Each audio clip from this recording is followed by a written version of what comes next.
నాటి వివేకా నుంచి నేటి వెంకటేష్ నాయుడు వరకు కుట్రలు కుతంత్రాలకు సాక్షి అడ్డాగా మారింది. అవినాష్ రెడ్డిని అరెస్ట్ చేయడానికి నాడు సిబిఐ అధికారులు వెళ్ళినప్పుడు ఆయన్ని రక్షించేందుకు కొంతమంది గూండాలను ఆసుపత్రిలో పెట్టి ఒక నిందితుడిని ఏ విధంగా రక్షించారో మనం చూసాం. నేడు సేమ్ టు సేమ్ అలాగే చెవిరెడ్డి తనను తాను రక్షించుకోవడంతో పాటు వెంకటేష్ నాయుడిని కూడా కాపాడేందుకు కొలంబో తరలించాలని చూశారు. గతంలో తాను దాఖలు చేసిన పిటిషన్ను మూసేయాలని సీఎం జగన్ హైకోర్టును కోరారు. తన వ్యాజ్యంపై ఇక మీదట ఎలాంటి ఉత్తర్వులు అవసరం లేదని తెలిపారు.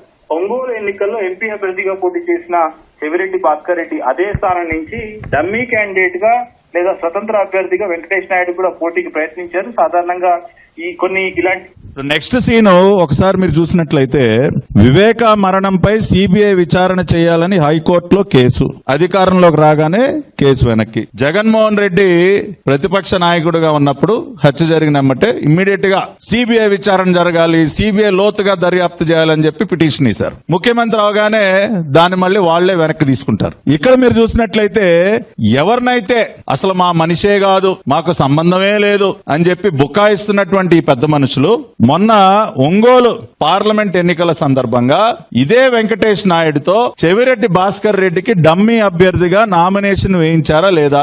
సరే, అది రిజెక్ట్ అయింది అనుకోండి, అది వేరే విషయం. కానీ ఏ సంబంధం లేకపోతే, చెవిరెడ్డికి ఇతనికి అసలు ఎటువంటి లింకు లేకపోతే, ఎక్కడో నంద్యాల ఏమన్నా అతనికి వెంకటేష్ నాయుడు ఏమన్నా ఒంగోలా, ఎక్కడో నంద్యాల, అక్కడి నుంచి ఆ వ్యక్తి వచ్చి పని కట్టుకుని ఒంగోలులో నామినేషన్ ఎందుకు వేస్తాడు?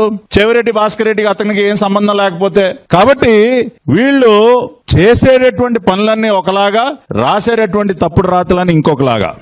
గిమ్మికులు రాజకీయ ఉంది. ఆ వీడియో వ్యాపారులు నగదుతోనే ఎక్కువ లావాదేవీలు చేస్తారనేది చాలా కామన్. అది చట్టబద్ధమా కాదా అనేది పక్కన పెడితే ప్రతి రియల్ ఎస్టేట్ వ్యాపారి నగదు రూపంలోనే చేస్తూ ఉంటారు.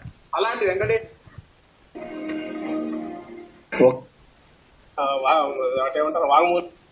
కూడా కొంత ఎన్నికలు ఖర్చు చేసేందుకు లేదా డబ్బు తరలించేందుకు ప్రచారాస్త్రాలుగా వినియోగించుకునేందుకు అవసరమైన మార్గాలు ఎంచుకుంటారు. ఆ క్రమంలోనే వెంకటేష్ నాయుడు కూడా చెవిరెడ్డి భాస్కర్ రెడ్డి కోసమే నామినేషన్ దాఖలు చేసినట్టు తెలుస్తుంది. ఆ నామినేషన్ సందర్భంగా దాఖలు చేసిన అఫిడవిట్ లోనే తన వార్షిక ఆదాయం కేవలం 5 లక్షలు మాత్రమే అని చెప్పారు. జరిగిన దాంట్లో కూడా అనుమానాలు ఉన్నాయి. ఎవరెవరు రోడ్లు ఉన్నాయంటే వాళ్ళ కుటుంబ సభ్యుల రోడ్లు కూడా ఉందేమని అనుమానం ఉంది. వాటిలోనే మొత్తం ఆ నెరేటివ్ కానీ లేదా సిబిఐ ఇన్వెస్టిగేషన్ లో అటేమంటారు వాంగ్మూలాలన్నీ లోతుగా పోయి చూస్తే అది కనపడుతుంది. దాని నుంచి తప్పించుకోవడానికి దొంగ అన్నట్టు ఇట్లా.